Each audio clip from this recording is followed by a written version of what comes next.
ઘણી વાર લોકો કહે અમે સંપ્રદાયમાં ના માની, હિન્દુ ધર્મમાં માની, પણ સંપ્રદાય વગર હિન્દુ ધર્મ થાય કેમ નહીં?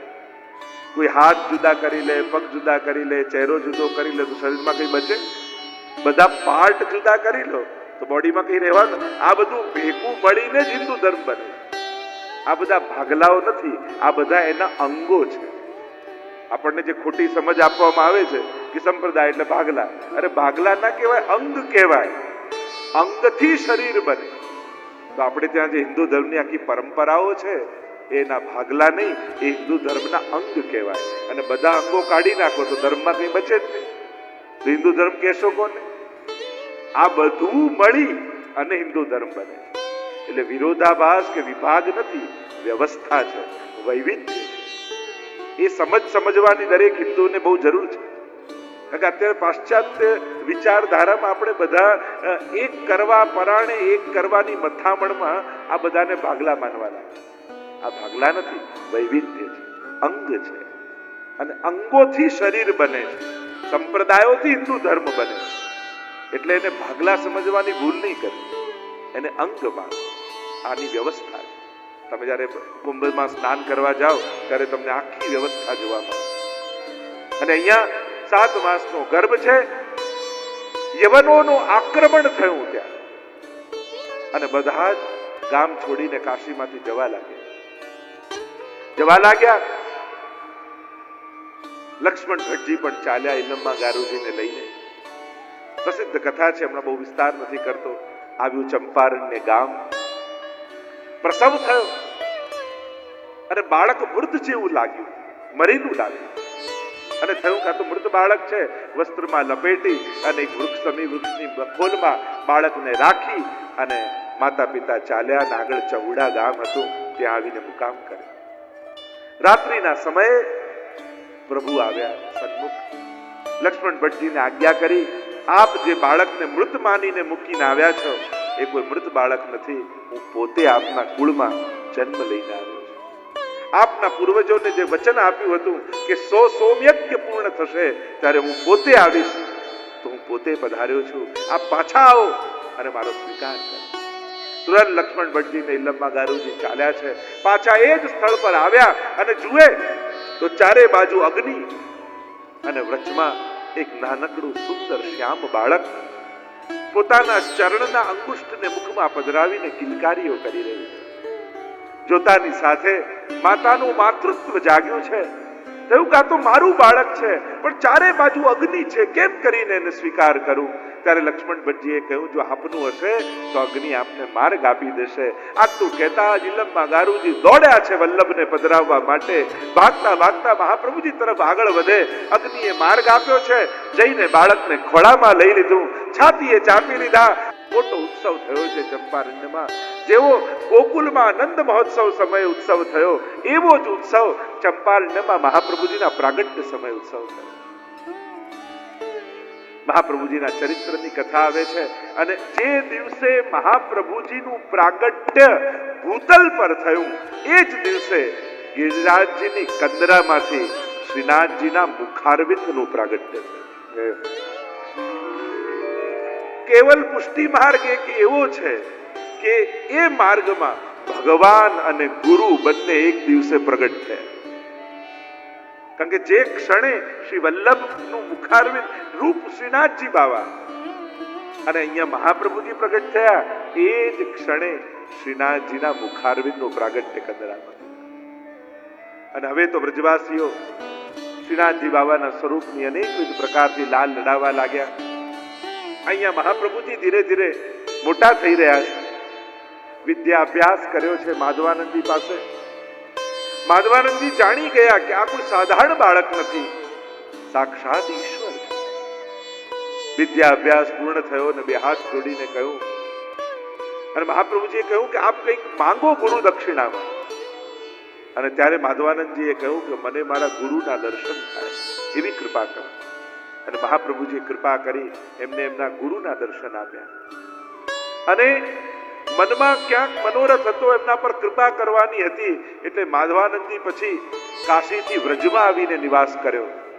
કારણ કે મહાપ્રભુજી વિશેષ કૃપા કરવાના હતા, એમને પણ શ્રીનાથજીની સેવાની કૃપા કરવી છે.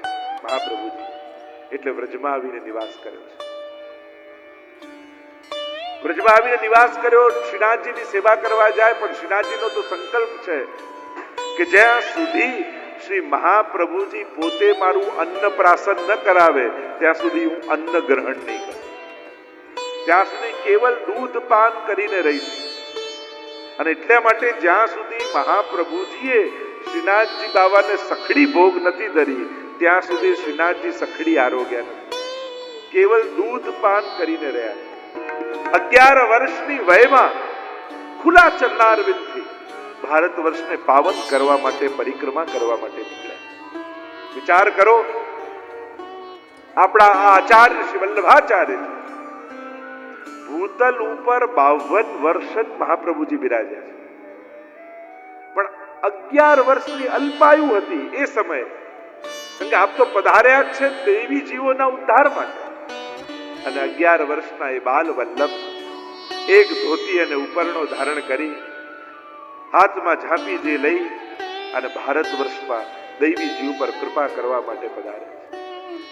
સૌથી પહેલા પધાર્યા દક્ષિણમાં પોતાના મામાને ત્યાં. 3 વાર ખુલ્લા ચરણારવિંદથી મહાપ્રભુજીએ સમગ્ર ભારતની પરિક્રમા કરી છે. 3 વાર. આજે પણ આટલા વિમાન, ટ્રેન, કાર હોવા છતાંય જ્યાં જવું આપણને દુર્ગમ લાગે, અઘરું લાગે, એવા સ્થાનોમાં શ્રી મહાપ્રભુજી 500 વર્ષ પહેલા પધાર્યા. કલ્પનાય ન થઈ શકે એવા સ્થાનો શ્રી મહાપ્રભુજી પૃથ્વી પ્રદક્ષિણા શરૂ કરી. ભૂતલ પર દૈવી જીવોના ઉદ્ધાર માટે અંગ બંગ કલિંગ કૈકટ મગધ મારુ સુર સિંધ તે તામસના અઘર્યા પરતાપ પદરજ ગંધ. વલ્લભાખ્યાનમાં પણ ગોપાલદાસજી લખે. અને પરિક્રમા શરૂ થઈ છે. પહેલી પરિક્રમા, બીજી પરિક્રમા. અહીંયા વ્રજમાં પધાર્યા. બ્રહ્મ સંબંધની આજ્ઞા કરી ઠાકોરજીએ. શ્રાવણ શ્યામલે પક્ષે એકાદશ્યા મહાનસી સાક્ષાત ભગવતા પ્રોક્તમ તદક્ષર સૌચ્યતે. સ્વયં એક ગોકુલમાં યમુનાજીના ઘાટ ઉપર પ્રભુ પૂર્ણ પુરુષોત્તમ પ્રગટ થયા. બ્રહ્મ સંબંધનો મંત્ર શ્રી ઠાકોરજીએ મહાપ્રભુજીને આપ્યો અને વચન આપ્યું, આપ જીવને બ્રહ્મ સંબંધ કરાવો. સહદોષ એનો હું સ્વીકાર કરીશ. હું એને એના દોષોમાંથી મુક્ત કરીશ. એ મારી ભક્તિને લાયક થશે અને એનું ધરેલું બધું જ અંગીકાર કરીશ. એવા અનેક વચને ઠાકોરજી બ્રહ્મ સંબંધ સમયે બંધાયા. અને એટલા માટે આપણી વૈષ્ણવી પરંપરા કહેવાય છે. અને જૂના સમયમાં તો ઘરના દરેક વૈષ્ણવોને નાના બાળકો સાથે બ્રહ્મ સંબંધ કરાવે, સમર્પણ કરાવી દેતા. કારણ ગીતાજીમાં ભગવાનનું વચન છે કે જે મારો સમર્પિત થાય, મને શરણાગત થાય, એનું યોગ ક્ષેમ વહામ્યમ, એનું યોગ અને ક્ષેમ હું કરી દઉં. અને એટલા માટે આપણી એ વૈષ્ણવી પરંપરા જ હતી કે બાળક બોલતું થાય, થોડુંક સમજણું થાય એટલે બ્રહ્મ સંબંધ કરાવી દે. ઘણી વાર લોકો એવી ના મને આમ ભાવ થાય ને પછી કરીશ. હવે ભાવ ન થયો તો આખી જિંદગી એમને એમ જશે. બધું સમજાઈ જાય ને આવડી જાય ને પછી કરીશ. હવે સમજાવવા માટે આખી જિંદગી ઓછી પડે. જીવે જેવા છીએ એવા એકવાર સમર્પિત થઈ જવું ઠાકોરજી. ભગવાન જ બધું શીખવાડે છે. આપણે એમ માની કે શીખીને પછી ભજીએ, એવું હોતું નથી. એકવાર ભગવાનના થઈ જાઓ ને પછી ભગવાન જ બધું શીખવાડી દેતા. ઠાકોરજી જ શીખવાડતા. ભક્તિના માર્ગમાં આપણે ચાલતા નથી, એ આપણને ખોળે લઈને ભગવાન ચાલતો હોય છે. પહોંચીએ ભલે આપણે, પણ ચાલનારો ભગવાન જ હોય. આપણે હું ચાલું. આ ભક્તિ માર્ગ એ તો પાલખીની સવારી જેવું. ચાલે કોઈ, ઉચકે કોઈ અને પહોંચે કોઈ. અને પહોંચ્યો હોય ને થાકે ન હોય. પાલખીમાં જે બેઠો હોય એને કહેવાય ને આ પહોંચી ગયા. એ તો ચાલ્યો ના હોય, એ તો થાક્યો ના હોય, પણ પહોંચ્યો એ કહેવાય. આ ભક્તિનો માર્ગ કે જેમાં ચાલનારા ઠાકોરજી છે, ઉચકનારા ઠાકોરજી છે, પણ પહોંચનારો ભક્ત છે. જ્યાં ભગવાન પોતે સાધન કરી ભક્તને ફળ આપે એનું નામ પુષ્ટિ માર્ગ, એનું નામ ભક્તિ માર્ગ. પુષ્ટિનો અર્થ થાય, પુષ્ટિ મીન્સ પોષણમ તદનુગ્રહ. આપણે કહીએ અમારો માર્ગ પુષ્ટિ માર્ગ. પુષ્ટિનો અર્થ થાય કૃપાનો માર્ગ. અહીંયા આપણે એવું માનીએ છીએ કે અમે કંઈ કરતા નથી, અમે નથી સેવા કરતા, નથી માળા કરતા, નથી જપ કરતા, નથી પાઠ કરતા. ઠાકોરજી કૃપા કરીને અમારી સેવા લે છે. કારણ કે ભગવાન બુદ્ધિ બધાને આપે છે, પણ જેના ઉપર કૃપા હોય ને એની જ બુદ્ધિમાં ભક્તિ ભગવાન મેળવી આપે. ભગવાન આંખો બધાને આપે છે, પણ જેના પર કૃપા હોય ને એની જ આંખોને દર્શન કરવાની ઈચ્છા થાય.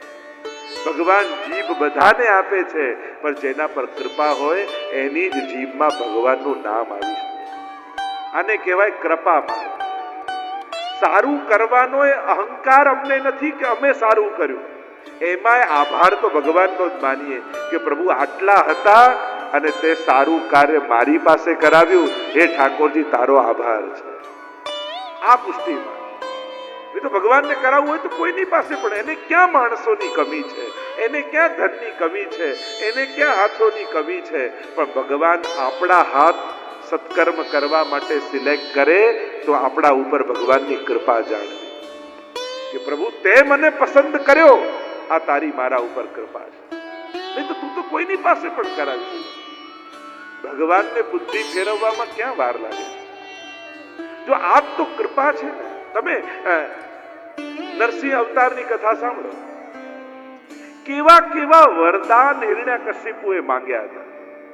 દિવસે ન મરું, રાત્રે ન મરું, ઘરની બહાર ન મરું, અંદર ન મરું, માણસથી ન મરું, ને પશુથી ન મરું, ને આકાશમાં ન મરું, ને જમીનમાં ન મરું, 12 મહિનામાં ન મરું.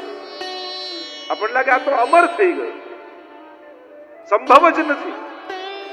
છતાંય ભક્ત પર કૃપા કરવા માટે ભગવાન કેવા રસ્તા શોધી લે છે. કેવો રસ્તો કાઢી લીધો ભગવાન, નરસિંહ રૂપ ધરી. આખી સૃષ્ટિમાં કોઈ સર્જન ન હોય એવું સર્જન ભગવાને ઘડી લીધું. તો વિચાર કરો, આટલા વિકટ સંજોગમાં પણ કે આવા વરદાન હતા, છતાં ભગવાને રસ્તો કાઢી લીધો. તો ભગવાનને તમારા સુધી આવું હશે તો રસ્તો નહીં કાઢી લે? વિચાર કરો, તમારી પાસે સત્કર્મ કરાવવું હશે તો ભગવાન રસ્તો નહીં ગોતી લે? આ બધી કથા સાંભળો ને ત્યારે જીવનમાં બળ આવવું જોઈએ. જો આવા વિપરીત સંજોગોમાં પણ ભગવાન રસ્તો શોધી અને પ્રહલાદ સુધી પહોંચી ગયા, તો ભગવાન મારા સુધી નહીં પહોંચી ગયા? પ્રભુ કાઢી લે. એને મનમાં આવે ને કે તમારી પાસે સત્કર્મ કરાવવું છે તો ગમે તેવા સંજોગ કરી ભગવાન તમારા હાથે પુણ્યો કરાવીને જ છોડે. આ નિશ્ચિત વાત. અને એટલા માટે જીવનમાં કાંઈ પણ સારું કરો ત્યારે ભગવાનનો આભાર માનજો કે તે આ પુણ્ય કાર્ય કરવા માટે મને પસંદ કર્યો. એ ઠાકોરજી તારો ખૂબ આભાર છે. આ તારો મારા ઉપર ઉપકાર છે. આપણું પુણ્ય એ ભગવાન પર આપણો ઉપકાર નથી, પણ ભગવાનનો આપણા પર ઉપકાર છે કે એને પુણ્ય કરવાની મને સમજ આપી, એને સેવા કરવાની મને સમજ આપી, એને સત્કર્મ કરવાનો મને વિચાર આપ્યો. આ એનો મારા પર ઉપકાર. તો પ્રભુ રસ્તા કાઢે. તો આપણે જે ચર્ચા કરી રહ્યા હતા, જ્યારે જીવ શરણાગત થઈ જાય ત્યારે ભગવાન સહદોષ એનો સ્વીકાર કરે. અને અહીંયા બ્રહ્મ સંબંધનો મંત્ર એ શ્રાવણની એકાદશી, જેને પવિત્રા એકાદશી આપણે કહીએ છીએ. જો અમુક દિવસો પુષ્ટિ માર્ગ માટે, ભક્તિ માર્ગ માટે બહુ જ મહત્વના દિવસો, અને એમાંનો એક સૌથી મોટો દિવસ આપણો પવિત્રા એકાદશી અને પવિત્ર બારસનો દિવસ, કે જે દિવસે પુષ્ટિ માર્ગનો પ્રાગટ્ય દિવસ કહેવાય. કે આ બ્રહ્મ સંબંધનો મંત્ર સાક્ષાત ભગવતા પ્રોક્તમ, સ્વયં પ્રભુએ પ્રગટ થઈને કહ્યું. અને ત્યારથી મહાપ્રભુજીએ પહેલું બ્રહ્મ સંબંધ શ્રી દમલાજીને કરાવ્યું. જાણે સમગ્ર વૈષ્ણવી સૃષ્ટિનું એક મૂર્તિમંત પ્રગટ સ્વરૂપ એ શ્રી દમલાજી છે. વૈષ્ણવોનું ભાવાત્મક મૂર્તિમંત સ્વરૂપ એ દમલાજી છે. અને એટલા માટે મહાપ્રભુજીએ કેવલ દમલાજીને બ્રહ્મ સંબંધ નથી આપ્યું, પણ આપણને બધાને દમલાજી સ્વરૂપે બ્રહ્મસમન મહાપ્રભુજી જ આપી ગયા છે. અમે લોકો તો કેવલ પ્રોસેસ કરાવીએ છીએ, વિધિ કરાવીએ છીએ. બાકી તમને બ્રહ્મસમન ત્યારે જ થઈ ગયું હતું જે દિવસે મહાપ્રભુજીએ દમલાજીને બ્રહ્મસમન કરાવ્યું. આ તો પછી આપણે આ તારું ઘર ને આ મારું ઘર ને પેલું તારી સંસ્થા ને મારી સંસ્થા. ક્યારેક ગોલોકમાં જશો તો પૂછશે કે ભાઈ તમે કઈ સંસ્થાના છો, કયા સત્સંગના ગ્રુપમાંથી આવો છો, આવું કોઈ પૂછવાનું? આ બધા આપણા જે વ્યવસ્થાઓને એટલી બધી ન પકડી રાખો કે ભાગલા રૂપ થઈ જાય. સમાજમાં અમુક વસ્તુ ચલાવવા માટે વ્યવસ્થાઓ ઊભી કરવી પડતી હોય, પણ એ વ્યવસ્થાઓ આપણો ભાર ન બની જાય, આપણું સાધન રહે. જેમ ચાલવાની લાકડી હોય ને, એ ચાલવા માટે ટેકા રૂપ હોવી જોઈએ, પણ એ જેટલી બધી વજનદાર નહીં લો કે એનાથી થાકી જાઓ તો ચાલો શેનાથી? એટલે આ એક વિવેક આપણા બધાના સમાજ માટે જરૂરી છે. આપણે બધા છૂટા પડવાના ક્યાંક ને ક્યાંક કોઈક ને કોઈક સાધનો ગોતી લઈએ, પણ આ શ્રીનાથ ધામ ભેગા કરવાનું એક સાધન મળ્યું છે. આવો સમગ્ર વૈષ્ણવી સૃષ્ટિને આહ્વાન કરું છું કે શ્રીનાથ ધામમાં આપણે બધા જ ભળી અને શ્રીનાથજીના થઈ જઈએ, શ્રીનાથજીના થઈ જઈએ, અને એનાથી જ આપણું કલ્યાણ, એનાથી જ આપણો ઉદ્ધાર. આ એક અવસર, એક પ્લેટફોર્મ આપણને શ્રીનાથ ધામ. આ શ્રીનાથજી શું કરે? આમ ઊંચો હાથ કરીને બોલાવે ના, વાહ વાહ વાહ. બધા જ મંડળ વાળાઓ, બધા જ સંસ્થા વાળાઓ, બધા જ ઘર વાળાઓ, બધા જ ગાદી વાળાઓ, બધા જ સ્વરૂપ વાળાઓ, આવો મારી શરણે આવો. બસ શ્રીનાથજીના શરણે જઈએ, ત્યાં જ આપણું કલ્યાણ. અહીંયા બ્રહ્મ સંબંધ દ્વારા શ્રી મહાપ્રભુજીએ સમગ્ર વૈષ્ણવી સૃષ્ટિને શ્રીનાથજીના શરણે સોંપી છે. મહાપ્રભુજી પરિક્રમા કરવા પધાર્યા છે અને હવે ત્રીજી પરિક્રમા ભારતની કરી રહ્યા છે. મહાપ્રભુ પરિક્રમા तीजी चित आई और झारखंड में प्रभु ने जताई अब के मोही मिलो मन भाई.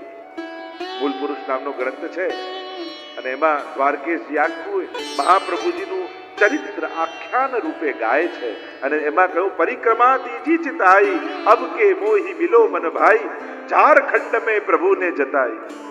મહાપ્રભુજી પરિક્રમા કરતા કરતા ઝારખંડ પર જો હાજીપુર ને આ બધાનો વિસ્તાર છે, બિહાર આસપાસ, અને ત્યાં મહાપ્રભુજી હતા.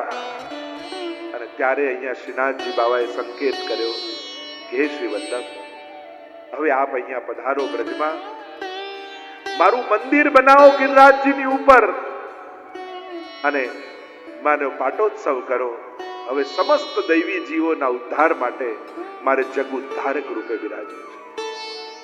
અને આ આજ્ઞા સ્વયં શ્રીનાથજીએ કરી છે.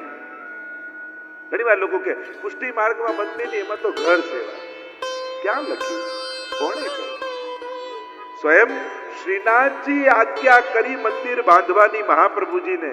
અને પહેલું મંદિર જ્યારે મહાપ્રભુજીએ બાંધ્યું ત્યારથી પુષ્ટિ માર્ગમાં મંદિરની સેવા.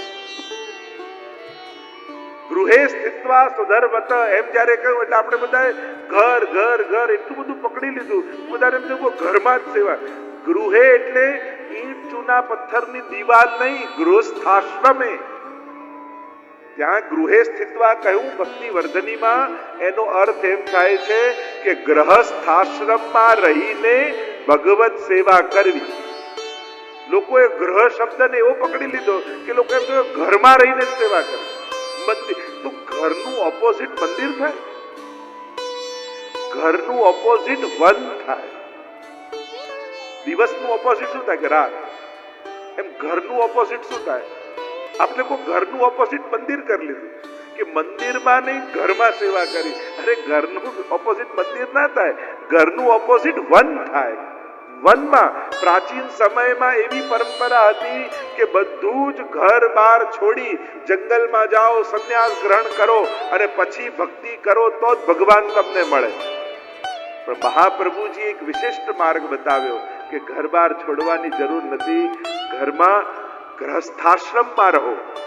અને ગ્રહસ્થાશ્રમમાં રહો, પત્ની, પુત્ર, બાળકો, પરિવાર બધાને સાથે લઈ ભેગા મળી ભગવત સેવા કરો, તોય ઠાકોરજી તમારા ઉપર કૃપા કરે. આમ ગ્રહસ્થાશ્રમની વાત હતી અને આપણે ગ્રહ શબ્દને એવો પકડી લીધો કે બહાર તો ઘરની જવાય જ નહીં, હવેલીએ જવાય નહીં, મંદિરે જવાય નહીં, આમ ન કરાય, પેલું ન કરાય. ઘરમાં દિવાલમાં, અને પાછા લોકો ઘરમાં એવા બંધ કે ઘરના 4 લોકોને દર્શન ના કરવા. એવા આપણે ખબર નહીં પોતાની જાતને આમ બાંધી રાખવામાં શું મજા આવે છે આપણને. મારા ઠાકોરજી કોઈ ના બતાવું, કોઈ ના બતાવું, કોઈ ના, એવું ક્યાં કહ્યું છે? ભલે ઘરના બધા લોકોએ બ્રહ્મ સમન ન લીધું હોય, પણ તમે બ્રહ્મ સમન લો છો ને ત્યારે આ ઘરના બધા લોકોના નામ લો છો. તમે તો એમનું સમર્પણ કરો જ છો. અને આવી વિચારધારા લઈ લઈને ઘણીવાર આપણે પુષ્ટિ માર્ગને બદનામ કરી દઈએ. ક્યાં વૈષ્ણવ કેવા જુઓ. અને ખાસ બધાને કહી દઉં, કોઈ વ્યક્તિ ભૂલ કરે ને એને કારણે ધર્મથી દૂર ના થઈ.